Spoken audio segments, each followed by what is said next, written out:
शिर्डीतील श्रीरामनगर परिसरातील आंबेडकर नगर परिसरात माजी खासदार युवा नेते डॉक्टर सुजय विखे पाटील यांच्या शुभ हस्ते आणि शिर्डी नगरपंचायतचे माजी उपनगराध्यक्ष गोपीनाथ बापू गोंदकर यांच्या प्रमुख मार्गदर्शनाखाली अल मदत सोशल फाउंडेशनचे उद्घाटन पार पडले। यावेळी शिर्डीचे प्रथम नगराध्यक्ष कैलास बापू कोते, उपनगराध्यक्ष गोपीनाथ बापू गोंदकर, विलासाबा कोते, आप्पासाहेब कोते, दीपक गोंदकर, गणपत गोंदकर, मेहबूब सय्यद आदींसह शिर्डी ग्रामस्थ उपस्थित होते। यावेळी उपस्थित मान्यवरांचा अल मदत फाउंडेशनचे अध्यक्ष रसूलभाई शेख, उपाध्यक्ष साईमभाई सय्यद, ओवेसभाई शेख, शहबाज शेख आदींसह सदस्यांनी सत्कार केला। मुस्लिम समाजासाठी नव्हे तर या सर्व समाजासाठी जे गोरगरीब जनता आहे, ज्यांना मदतीची गरज आहे, अशा लोकांना मदत करण्यासाठी यांच्या फाउंडेशनचं नाव सुद्धा अल मदत असं ठेवलेलं आहे। म्हणजे ही सर्वांसाठी सर्वांकडून मिळालेली मदत असेल असं या फाउंडेशनच्या जे आहेत अध्यक्ष रसूलभाई शेख, उपाध्यक्ष साईमभाई सय्यद, खजिनदार ओवेसभाई शेख व सचिव सयाजीभाई शेख यांनी सगळ्यांनी त्यांचे सर्व सहकारी यांनी सर्वांनी मिळून ठरवलं। आदरणीय दादा, आपल्याला विनंती अशी आहे की हा जो प्रभाग आहे, हा जो वॉर्ड आहे, 11 नंबर असेल, 12 नंबर असेल, हा नेहमीच नामदार राधाकृष्ण विखे साहेब व आपल्या नेहमीच पाठीशी राहिलेला आहे। कारण तुम्ही वेळोवेळी या प्रभागाची नेहमीच मदत केलेली आहे। असं कधी झालं नाही की या प्रभागाची काही अडचण असेल आणि आपण दादांना किंवा साहेबांना सांगितलं आणि ते काम झालं नाही, असं कधीच झालेलं नाही। तुम्ही फक्त अशी विनंती करू इच्छितो, आपल्या भागामध्ये आता नव्याने उद्यान होत आहे नगर परिषदच्या मार्फत, MIDC पण शिर्डी शहरामध्ये होते। तर दादा, मी विनंती अशी करेन की आमच्या युवकांना रोजगार मिळाला पाहिजे आणि रोजगाराची उपलब्धी नक्कीच या सगळ्या प्रोजेक्ट शिर्डीमध्ये आल्यानंतर आपल्याला मिळेल अशी माझ्यासारख्या कार्यकर्त्यांना ही खात्री आहे। या ठिकाणी दादा, मी पुन्हा एकदा सर्वांच्या वतीने आपलं स्वागत करतो आणि थांबतो। आपल्या सगळ्यांच्या आशीर्वादाने माननीय नामदार राधाकृष्ण विखे पाटील साहेबांना आपण सर्वजण आठव्यांदा या शिर्डी विधानसभेचं नेतृत्व करायची संधी दिली, त्याबद्दल विखे पाटील परिवाराच्या वतीने आपल्या सगळ्यांच्या मनापासून आभार व्यक्त करतो। हा एक फार कमी जीवनात पाहायला मिळतो की आठव्यांदा एखादा व्यक्ती सातत्याने आमदार होतो। आठव्यांदा आमदार होत असताना 70,000चं मताधिक्य या शिर्डी विधानसभेच्या जनतेने साहेबांना दिलं आणि या 30 वर्षाच्या प्रवासामध्ये या प्रगतशील महाराष्ट्रामध्ये 5व्यांदा मंत्रिमंडळाची संधी आपल्या सगळ्यांच्या आशीर्वादाने माननीय नामदार राधाकृष्ण विखे पाटील साहेबांना मिळाली। हे सगळे आपले प्रयत्न आहेत, आपले उपकार आहेत आणि म्हणून आम्हाला काम करायची ऊर्जा मिळते आणि आपल्या सगळ्यांच्या आशीर्वादाने पुढे देखील चांगलं काम चालू ठेवूया। हे निवडणूक यासाठी महत्वाची होती की या निवडणुकीमध्ये जे काम आपण मंजूर करून आणले होते, जे काम शिर्डीच्या भविष्याच्या दृष्टिकोनातून महत्वाचे होते, ते काम पूर्णत्वाकडे नेण्यासाठी सत्तेची आवश्यकता होती। आज राज्यामध्ये आलेलं सरकार आणि तुमच्या आशीर्वादाने मिळालेलं हे मंत्रिपद, जसं कैलास बापू म्हटले की जेवढे शब्द दिले ते सगळे पूर्ण करणार। जेव्हा निवडणुकीच्या पूर्वी मतदानाच्या 4 दिवसा अगोदर साईबाबांच्या समाधीवर फुल आणि हार चालू झाले ही घोषणा झाली, लोकांनी हसू केलं। लोक म्हणते की हे फक्त निवडणुकीपुरतं हे फुलहार चालू होणार नाही, निवडणूक संपली, फुलहार चालू झाले आणि फुलहार नुसते चालू झाले नाही, शेतकरी खुश आहेत आणि त्या फुलहार वर अवलंबून असलेले व्यावसायिक देखील आज आपलं घर त्या फुल आणि हार विकून चालवत आहेत। हे आपण करून दाखवलं, हे साहेबांनी करून दाखवलं। काही करायची नसते, आपण फक्त एका मिनिटासाठी आलो नाही आहोत। राजकारणामध्ये प्रत्येकाला संधी मिळते। मी जेव्हा लोकसभेला पडलो, लोकसभेला पडल्यानंतर अनेक लोक हे म्हणायचे की आता यावेळेस विधानसभेमध्ये पण आम्ही यांना पाडू। अनेक लोकांनी प्रयत्न केला, बाहेरून लोक इकडे आले, लोकांनी इथं येऊन आमच्या विरोधात भाषण केले, माझ्याबद्दल खालच्या पातळीवर बोलले. पण मी नेहमी एका गोष्टीवर विश्वास ठेवतो की ज्या माणसामागे गरीब माणसं असतात त्याचं कोणीच काय वाकडं करू शकत नाही. आणि आज मला या तालुक्याच्या गरीब जनतेने ज्यांच्यासाठी मी अविरत काम केलं त्यांचा आशीर्वाद होता की ज्या ज्या लोकांनी मला त्रास दिला होता त्यांचा योग्य तो मोबदला मी त्यांना देऊ शकलो.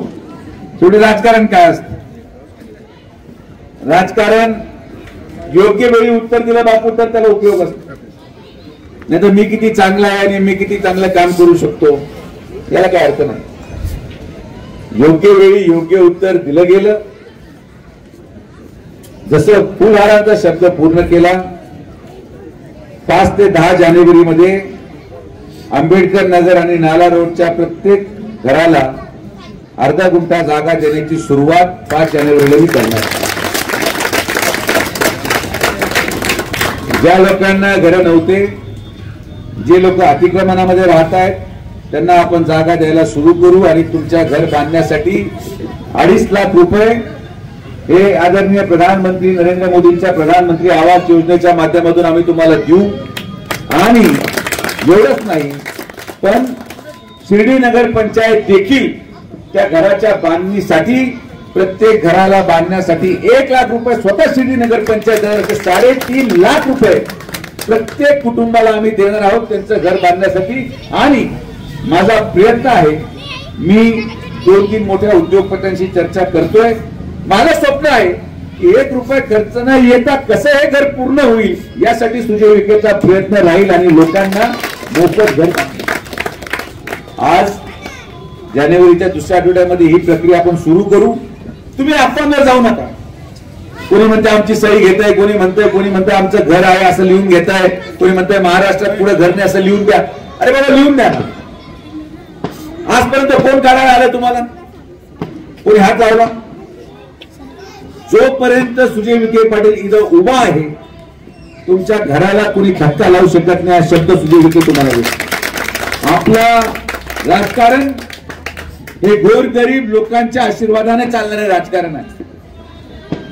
आपण मोठ्या लोकांच्या जीवावर राजकारण करत नाही. मोठे लोक कधी रात्री गायब होते सांगत आहेत. जो टिकतो तो गरीब माणूस असतो, ज्याच्या जीवनामध्ये आपण बदल घडतो तो टिकतो. तर आपण या 5 जानेवारी पासून या सगळ्या लोकांना आपण त्यांच्या नोंदी केल्या आहेत, त्यांचे कागद गोळा केले, त्यांना घर द्यायला जागा द्यायला सुरू करू, घराचं बांधकाम सुरू करू. पहिलं आपण त्या भागामध्ये प्लॉट पाडलेले आहेत. रस्ता, नाली आणि वीज याची सुरुवात मी करून देतो. तुम्हाला रस्ता, नाली आणि विजेचा आणि पाण्याचा प्रश्न निर्माण होणार नाही. त्याचबरोबर याच जागा कुठे आपल्याला 3 पार्कची फेब्रुवारीच्या मध्यमध्ये 40 कोटी रुपयाचा साईबाबांचा लेझर शोचं थीम पार्कचं नारळ फोडून त्याचं काम देखील आपण इथे सुरू करणार आहोत. आणि जे लोक विस्थापित होऊन त्या घराकोलामध्ये राहणार आहेत, किमान शिर्डीच्या प्रत्येक घरामधून त्या थीम पार्क मध्ये एक तरी मुलगा नोकरीला लावून देण्याची जबाबदारी सुजय विखेची आहे. मी आज सकाळीच MIDC ची मीटिंग घेतली. MIDC ची मीटिंग मध्ये मला 3 तास गेले. त्या 3 तासाच्या मीटिंग मध्ये तुम्ही आजही जाऊन पहा की रस्त्यांचं काम सुरू झालंय, पाण्याच्या तळ्याचं काम सुरू झालंय, MSME काम सुरू झालंय. 2 महिन्यामध्ये उद्योग धंद्याला तिथं बांधकामाला सुरुवात होईल. मला फक्त 1 वर्ष अजून द्या. 1 वर्षामध्ये ती पूर्ण MIDC निर्माण करून, जसं मी शब्द दिला की ज्या घरामध्ये कोणीच नोकरीला नाही त्या घरातला एक तरी सुशिक्षित मुलगा किंवा मुलगी सुजय विखे तिथं नोकरीला लावणारा शब्द पण तुम्हाला देतो. हे कोणी करू शकत नाही. हे दुसरं कोणाचं काम पण नाही. मी तुमच्या पुढे उभा आहे.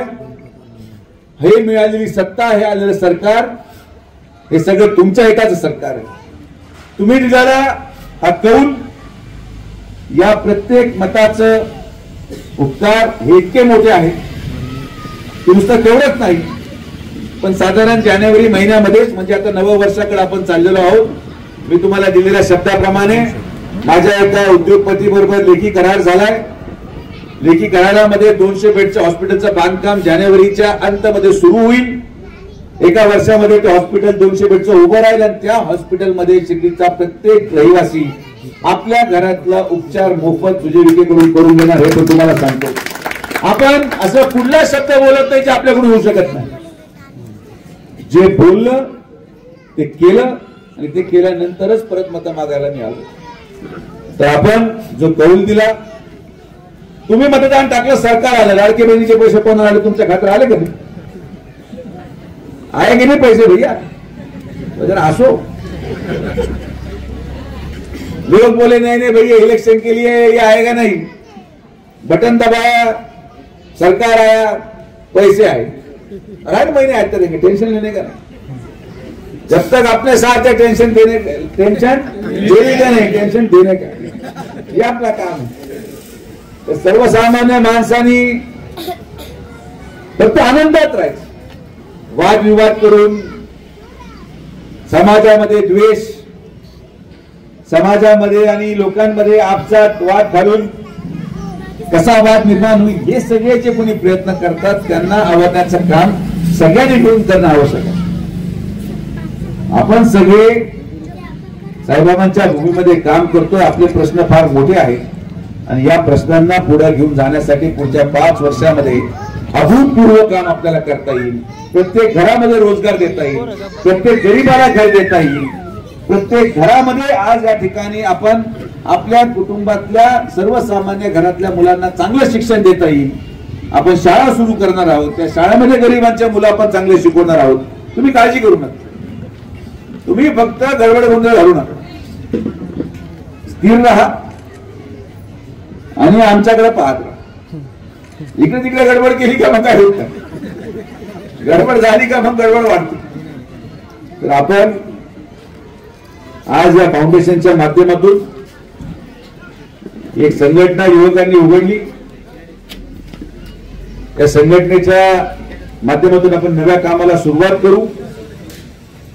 विधानसभेमध्ये जे काही प्रक्रिया घडल्या त्या परत मागे ठेवून एक नवीन सुरुवातकडे आपण वाटचाल करत सगळ्यांना बरोबर घेऊन या शिर्डीचा विकास करणं क्रमप्राप्त आहे ते आपण करूया. आपण या ठिकाणी आम्हाला निमंत्रित केलं, आमचा सत्कार केला. खरं तर गोपीनाथ बापूंचा कार्यक्रम अजून मोठा होता. ते काही सगळ्याच लोकांना शॉल काय ब्लँकेट देतो, थंडी वाढायची वाट पाहू राहिले. थंडी आता जेवढी आहे त्यापुरती ब्लँकेट देऊ राहिले. अधिक जर बर्फ पडायला लागला तर हिटर पण वाटणार आहे, पण त्याला आपण बर्फ पडायची वाट पाहावी लागेल. आणि काही होऊ शकतं हल्ली, जसं राजकारणात काही होऊ शकतं तसं वातावरणातही काही होऊ शकतं. वातावरण कधी बदलल हे कोणी सांगू शकत नाही. आणि ती वातावरण बदलण्याची क्षमता गोपीनाथ बापू मध्ये आहे. पण फक्त वातावरण बदला, तुम्ही बदलू नका म्हणजे झालं. ही काळजी बापू तुम्ही घ्या. आत्ताच आजारातून बरे झाल्यावर चांगलं काम विधानसभेमध्ये बापूंनी केलं. आजारी असून देखील आपल्या वॉर्डामधून कसं मतदान साहेबांना मिळेल यासाठी बापूंनी अथक प्रयत्न घेतले आणि सगळ्यांनीच घेतले.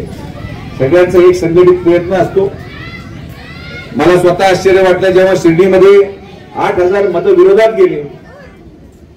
मला या गोष्टीचं निश्चित आश्चर्य वाटल्याचा अभ्यास मी करणार आहे की या 8,000 मतं समोरच्या उमेदवाराला जाण्याचं कारण काय हे मला अजून कळालं नाही.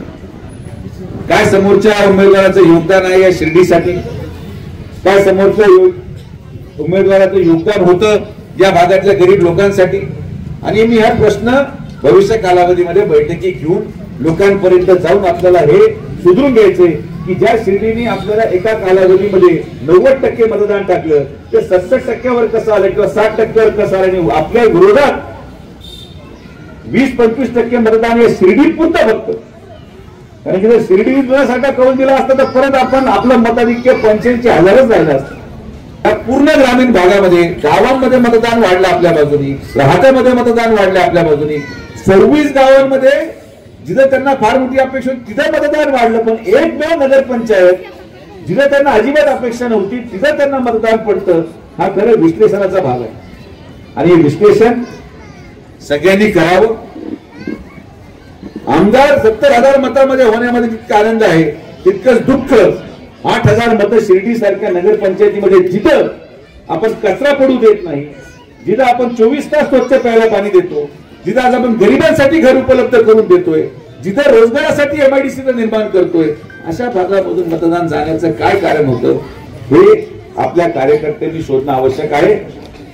विषय हा मताचा नाहीये, विषय हा आमदार होण्याचा नाही, विषय हा मंत्री होण्याचा नाही, विषय आपल्यापासून लोक का दुरावले जात आहेत याचा अभ्यास शिर्डीपुरतं तरी आपण सगळ्यांनी करावा आणि याचा अहवाल आपण मला द्यावा ही माझी आपल्या सगळ्यांना नम्र विनंती आहे. कारण की आपण एक परिवार म्हणून आहोत आणि परिवारामध्ये जर कुठल्या प्रकारे लोक नाराज असू शकतात तर ती नाराजी देखील आपल्याला काढायची की मला मान्य नाही की शिर्डीमधून आपल्याला किती होतं मी पाहिलं आहे त्या 4,000 लीड आहे आणि मागचंच किती होतं, मागच्याच गमे बरं करा, मागचं किती लीड होतं बाबा माग यावेळेस 4,800 तर 9,000 म्हणजे किती कमी झालं, 4,200 कमी झालं. तर 4,200 मतं जे आपल्याला पडत होते ते का नाही पडले एवढं सगळं करून या गोष्टीचा अभ्यास कार्यकर्त्यांनी करावा. तुम्हाला मी एक गोष्ट वारंवार सांगतो आणि आजही सांगतो, एक गोष्ट तुम्ही लिहून घ्या कागदावर. मला तुम्ही सोडून कोणी नाही आणि तुम्हाला मी सोडून कोणी नाही एवढाच हिशोब आहे. बाहेरची लोक येतात, चाचण्या करून निघून जातात, हे तुमच्या काही कामाला येऊ शकत नाही. तुमच्या शेवटच्या श्वासापर्यंत संकटामध्ये फक्त एकच माणूस उभा राहील, तो सुजय विखे पाटील. दुसरं कोणी उभं राहणार.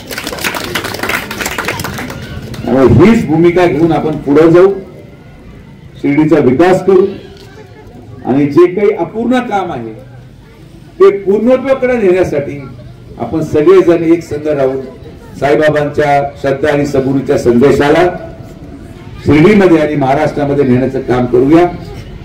येणाऱ्या नव्या वर्षामध्ये, परवा जेव्हा आपण नव्या वर्षामध्ये पदार्पण करू, हे येणारं नवं वर्ष प्रत्येकाच्या जीवनामध्ये आनंदाचा आणि आरोग्याचा असावं. बेरोजगारांना रोजगार मिळण्याचं हे वर्ष राहणार, बेघरांना घर मिळण्याचं हे वर्ष राहणार आणि सर्वसामान्य माणसाला न्याय देण्याचा हा वर्ष आपण एकत्रितपणे या नव्या वर्षामध्ये पदार्पण करत असताना सगळ्यांनी एक संघ राहून जे प्रेम, जो आशीर्वाद आपण नामदार राधाकृष्ण विखे पाटील साहेबांना वर्षानुवर्ष दिलं, तसंच प्रेम आणि आशीर्वाद आपण यापुढे देखील माननीय नामदार राधाकृष्ण विखे पाटील साहेबांना द्याल ही अपेक्षा करतो. आपल्या सगळ्यांना आमच्या विखे पाटील परिवाराच्या वतीने नववर्षाच्या शुभेच्छा देतो आणि परत एकदा अल मदत सोशल फाउंडेशनच्या वतीने आपण या संघटनेची स्थापना करून मी परत एकदा युवकांची बैठक स्वतंत्रपणे घेईन आणि युवकांचं काम या शिर्डीमध्ये असलेला एकोपा कायम ठेवण्यासाठी पुढाकार घेऊन सगळ्यांनी एकत्रित काम करून एक चांगला संदेश महाराष्ट्रामध्ये आपण देऊया हा विश्वास व्यक्त करतो. थांबतो. जय हिंद, जय महाराष्ट्र. खुशखबर खुशखबर, विनायक डेव्हलपर्स यांचे मराठी पाऊल पडते पुढे. सबुरी पार्क मध्ये बुकिंग करा आपला प्लॉट. बस स्टॉप, शाळा, बँक अगदी 5 मिनिटांच्या अंतरावर. सबुरी पार्क साठी 20 फूट स्वतंत्र रोड. साई समाधी मंदिरापासून 10 मिनिटांच्या अंतरावर. प्लॉट पर्यंत पोहोचण्यासाठी 22 मीटर बायपास रस्ता. MSCB pole connection. 16 फूट अंतर्गत रस्ता व सर्व सोयी सुविधा. 2 मीटर अंतरावर वाचनालय. लहान मुलांसाठी भव्य गार्डन. रहिवाशांसाठी अनुकूल असा सुंदर परिसर. Zone yellow. ठिकाण कीज हॉटेलच्या बाजूला साई श्रद्धा हाऊसिंग सोसायटी समोर, सबुरी पार्क, शिर्डी. तेव्हा त्वरा करा आणि आजच आपला प्लॉट बुक करा. आमचा संपर्क क्रमांक श्रीयुत विरेश चौधरी पाटील, मोबाईल क्रमांक 90 11 11 20 10. श्रीयुत विनोद गोंदकर पाटील, मोबाईल क्रमांक 95 11 11 44 42. तसेच श्रीयुत चैतन्य साबळे, मोबाईल क्रमांक 99 70 75 0005. विखे पाटील आणि खासदार डॉक्टर सुजय विखे पाटील यांच्या मार्गदर्शनाखाली एअरपोर्ट रोड लगत शिर्डी हद्दीत साईच्या ग्रुपच्या माध्यमातून रामनगरीचा भव्य प्रोजेक्ट. वैशिष्ट्ये: शिर्डी एअरपोर्ट रोड लगत बस स्टॉप, शाळा, बँक 5 मिनिटांच्या अंतरावर, ड्रेनेज व स्ट्रीट लाईट, प्लॉटमध्ये प्रशस्त श्री राम मंदिर, साई समाधी मंदिरापासून 10 मिनिटांच्या अंतरावर, MSAB पोल कनेक्शन, 20 फुटी अंतर्गत रस्ता व दोन्ही कडेने सुशोभित झाडे, रहिवाशांसाठी अनुकूल. शिर्डी नांदुर्गी शिवरस्ता लगत साई परिक्रमा मार्गालगत प्लॉट लगत 18 मीटर प्रस्तावित रस्ता. तर त्वरा करा, आजच आपला प्लॉट बुक करा. बुकिंगसाठी संपर्क करा श्री गणेश तोरडमल 99 21 21 95 61, श्री शुभम वेणुनाथ गोंदकर 97 67 06 66 85.